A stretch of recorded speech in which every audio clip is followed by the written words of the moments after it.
Well, today we have a very special episode of the History Makers Leadership Podcast. It's going to be deeply encouraging to you as it is to all of us. We're not just talking about leadership theory today, but actually we're going to discuss leadership that is lived out. Mm-hmm. Shannon is here with me, Shannon Jackson. She is our Director of Advancement here at ILI, and she just came back from a trip to Nigeria, where she and some others helped to lead a History Makers journey there.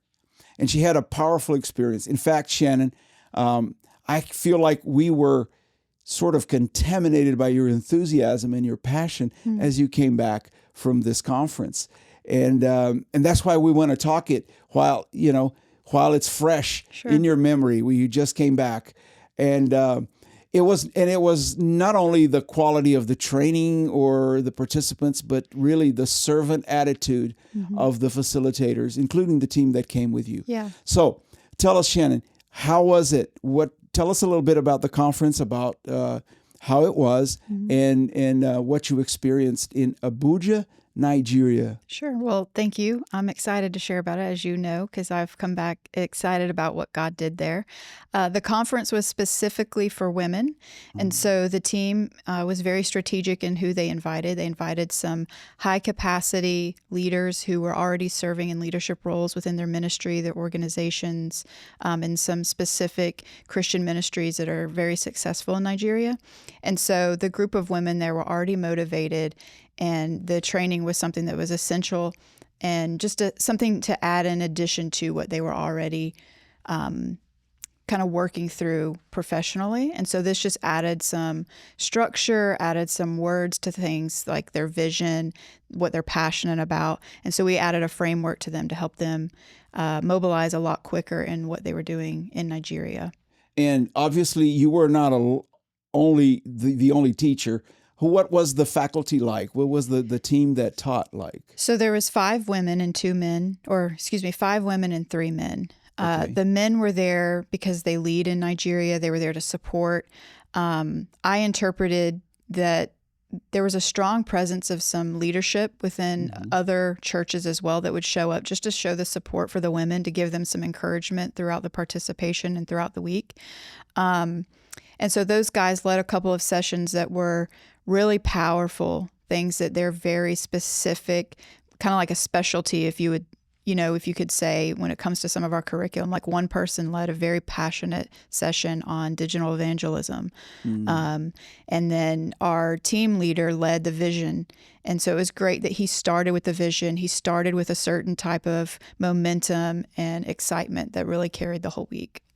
But as I heard you say before, what really made an impact on the ladies, on the women that were participating, was really the attitude of the facilitators. Sure. Tell me a little bit of what was so special about the attitude, and I would say of the men that were there, the leaders, the high level leaders that were teaching and all that. They really came to serve. And you could see that transcended every decision they made. Their intention was the best way to serve this group of women, and they had no ulterior motives at all. I think most of them would have been fine just sitting there and not teaching. They only taught certain sessions because no one else had volunteered to teach those sessions. But these guys were servant leaders. Their wives were servant leaders. Their wives served also on the team.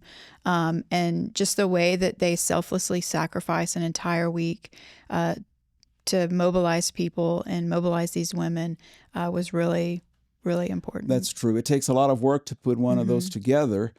And, well, you mentioned servant leadership, and that's something that we teach. Actually, it's at the center, at the core of what we teach, particularly with regards to visionary leadership. Right. And you and I know that servant leadership is a kind of a buzzword these days. You know, there's a lot of people studying it outside of the churching, actually. But of course, we teach that we have the best example of servant leadership. Right. And servant leadership is about character. One of the characteristics, important things about servant leadership is that it is about character. Right. Is there anything in the character of the people that taught, like, or of your team, especially your team that came down with you, that kind of stands out to you? Yeah, for sure. I think part of us going to serve is to always have in the front of our mind that we're serving the people that we're going to minister to. That is our role as staff or participants of a team that's going. And what I recognized was that the fact that we came with that mentality to serve, that enabled us to minister deeply. It helped the participants to welcome us. They saw us as the real deal, so to speak. They didn't think that we were coming in with some agenda or just to be there to teach and to tell them what we know. They really saw us as co-laborers in the gospel. And that allowed us to have more powerful and impactful, even more relational ministry with the ladies there. Well, you know, that is so important. One of the things that we've always emphasized in History Makers is that participants are not students and we're not teachers. Right. We are, because actually, you would probably say the women that we're leading there were at your level or maybe even higher level of leadership. Yeah, I always see them as higher, regardless. Well, that is a servant leadership attitude in and of itself, and but that climate, that atmosphere of we're here together. We are not. This is not a teacher-student relationship. It is a service that we are providing to them. Sure. Because one of the things important for leadership or servant leadership is the investment in people. Servant leaders invest in people, right? Invest in their growth. And of course, those women were not on your staff, so you had no leadership over them in terms of positional leadership. Sure. So it was actually. But I'm trying to apply that to a situation like with your team here in the office. That the way of the investment that you make in your team, that drive, that focus in investing on people for their growth is really important for servant leaders, indeed. Yeah, I agree. And I think that one of the things about investing and, serving, for some people, I think that it's just a natural disposition. It's not coming out right, but you know what I'm trying to say. I think they just naturally lean towards serving. It's just in their heart. But I do think it's something we should have in the forefront of our mind, especially when we're going to serve in any capacity, whether it's your job, your family, you're traveling overseas, like you're representing Christ and he came to serve. And one of the most highest ways that we could display his character is to serve others and to consider them as better than ourselves. Right. There's so many scriptures that encourage us to be that way. But I think one of the things we don't see in our servant leadership is the way that it impacts people because they see it. So if you go and you have an agenda or you think, let's say you have a doctorate level education and you're going thinking that is the best thing about you, that your education level and what you're going to say and all the wisdom that you have that you're going to give these people, really it's the way you serve them that stands out. And I think that is what I learned the most from Nigeria, and the experience there was they were impacted because of our servant leadership, and that we would sit down with them, we would eat with them, we would hug them. There's a culture there that the faculty of other types of events, I don't think this would happen at ILI, but there are experiences they shared with me that the faculty, when they come, they don't sit with the participants. They have their own separate meal. They have their own separate space to eat. And we didn't do that. We sat with them every meal, and that really surprised the participants. Oh, Shannon, you have no idea. I have been to conferences like that where the local organizers were not from our staff or from our team, and they would put us up in a special table and bring us special food. It was so uncomfortable because it is part of the culture. But While you were talking about how natural these women that came with you were, it dawned on me that it's not really natural. You're right. Because our natural disposition is not to serve. Sure. Right? Our natural disposition is to be served. And then, of course, you wrapped it up saying that they're displaying the character of Jesus. And I don't know exactly the timeline, but there's going to be a future episode of our podcast where we're going to be talking about intimacy with God. And I believe that the true Jesus model of servant leadership can only come from that intimate relationship with Him and that desire to model Jesus. Right. What I've been taught recently by writers to call it apprenticeship under Jesus. I think Dallas Willard put it very beautifully, that instead of the idea of disciple is kind of unknown to us, but apprentice we are familiar with. Yeah. And if you are an apprentice under Jesus, you may not be there yet, but when you lead, you will try to display the character of Jesus. And I think you hit the nail on the head with that one. That's because they were trying to emulate Jesus, and it comes out. Right. Yeah, it's if you care about the people, that's going to come out. And in one way to care for people is to serve them as Christ served the church. He gave His life for us. And so there's not really a place that we can go that would exceed what He's already done for us. And so if we're trying to reach a certain standard, there's nothing we can give up, and there's no, comfort that we don't sacrifice that He hasn't already sacrificed, And when you're going overseas, it is tough because you're tired. You got to learn the culture if you've never been before, because it's one thing to read about it, it's a completely different thing to be immersed in it, and so you have those trials and the situations that you really have to have in your mind that you're there to serve and not to be served, and because they want to serve you.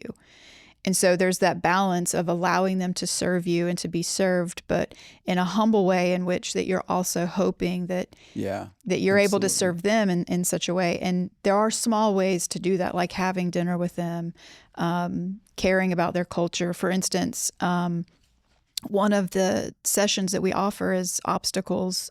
It's a workshop, and it's a prayer workshop where people are confessing some obstacles in their life, and they're receiving prayer and encouragement.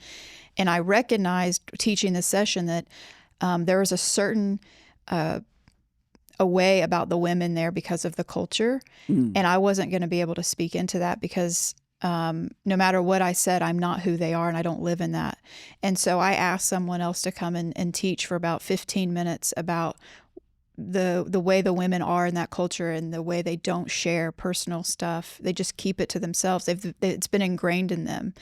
And so even in that way, I knew the best way to serve them was actually to give up my time and not teach that session and to allow someone else step in and really speak into the culture, because at the end of the day, we want their life to be transformed. Yeah. And we can stand up there and say all the things we want to say, but to serve them, and if that's the goal, to serve them and to lead them to a transformed life in Christ, then we have to really evaluate the best way to do that and make those sacrifices. And that is an illustration of one of the characteristics of servant leadership, that it is other focused.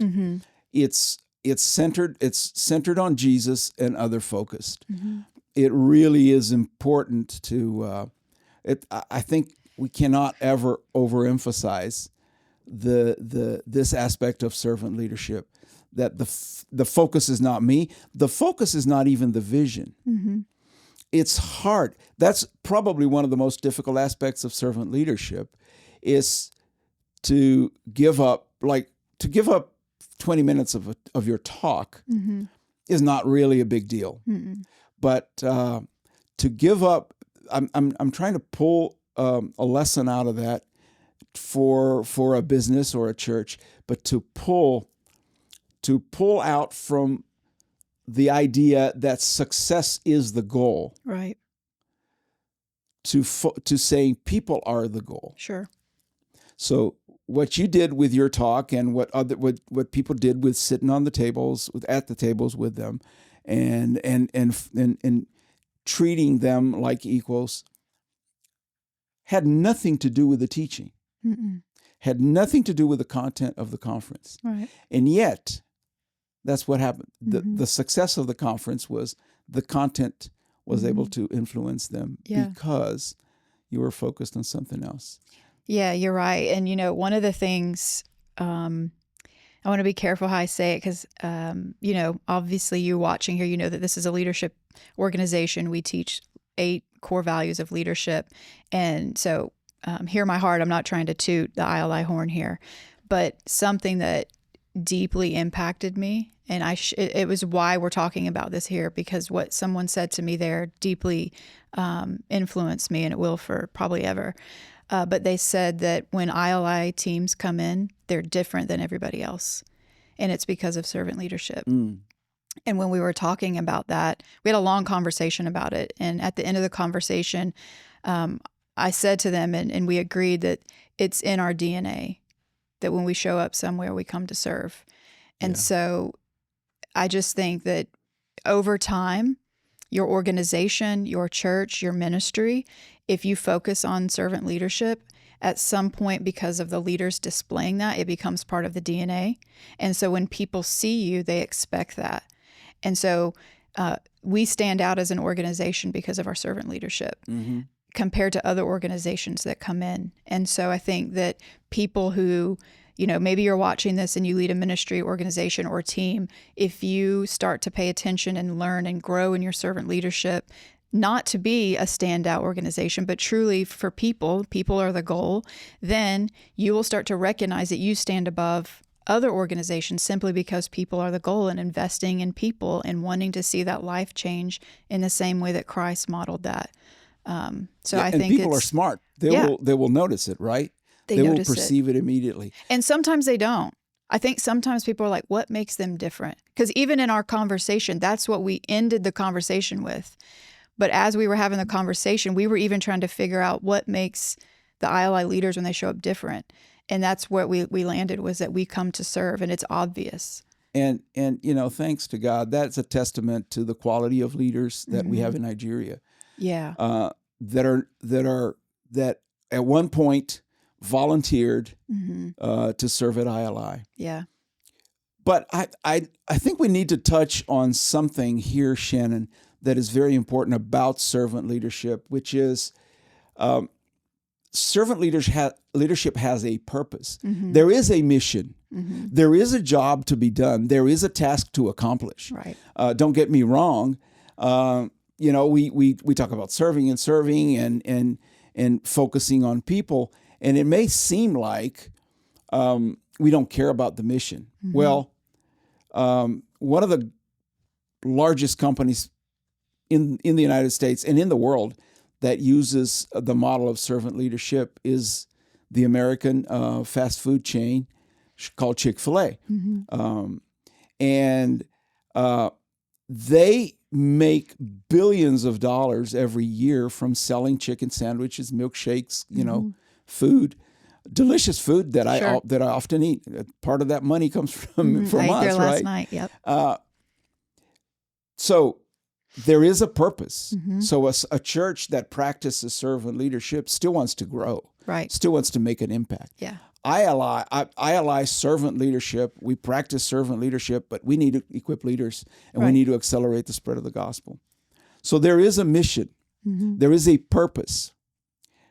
But what we state, that the difference in the purpose of servant leadership from a Jesus model is that it's not my purpose. It's not our purpose, but it's God's purpose. Right. Absolutely. So that is an aspect of it. Do you have any idea how or any memories of how that played out during the training there with the women? Yes, I would say, in all that the team, the indigenous team there that leads the training, you could see that everything they did was motivated on what was God's purpose for sending those ladies there, and always coming back to that. What is the purpose? What is God's vision for you? How does He want you to mobilize in your own, sphere of influences? And they always came back to that. Even in such, they know they know that we're going to go back to our very busy lives. We've all missed a week of work. And so when you go back, you've missed a week of work. You've got to get caught up, plus do the work you have for the week. And so the experience you have can quickly, fade away. And so they even served those women in such a way that they took a copy of their plans to mobilize and what they felt God was calling them to do so that they can check back in with them in a couple weeks or months. So I saw that as it's another sacrifice they're making with their time, but they deeply cared and wanted to serve these ladies. They didn't want them to come in 3 months and realize, oh, I didn't do it. So a way for them to serve them was to remind them and keep them motivated. To keep following up, Sure. Meaning that actually the conference, the course, the History Makers journey ended, but not the training, and not their them equipping, serving them. and not the service to them. It wasn't just a 5-day, I'm going to serve you, all the work that goes prior to, but then also that they have a follow-up process afterwards in order to serve them and God's mission for their life. Like, they don't want them to not accomplish what God put on their heart during those 5 days. They don't want it to return void, so to speak, One thing, that we have that leadership triangle, which is the spiritual leadership, transformational, and then servant leadership. And I know you are a big part of writing that. And I know I've shared a lot about my experience, but I wonder if there's been something in your life that really stood out and how, critical it is in that triangle to be a servant leader. Well, to me, the triangle itself became my own framework for leadership. It's not mine. It came out of one of our original leaders from way back in the early 2000s. He has since retired. Dr. Dr. Isaac Lim. He was a successful pastor in Singapore, leader of his denomination, and his wife is an accomplished writer, teacher, and they now in retirement work together. But he came up with this idea that leadership is a triangle, and that it has the spiritual leadership as one of the sides, servant leadership is the other, and transformational leadership is the other side. And honestly, it has become my framework for leadership. It has become the leader I seek to be. I seek to be a spiritual leader that is called by God. I seek to be a transformational leader that's always trying to change for the better. And other people. Change other people. Yeah. Or help them experience that. Actually, the transformation leadership is such that the leader is an agent of change. Right. He or she is the person who brings change, proclamates change, and servant. I've learned so much from great servant leaders, including ones in the company that I mentioned, but also in churches, in our own organization, that you can't serve enough.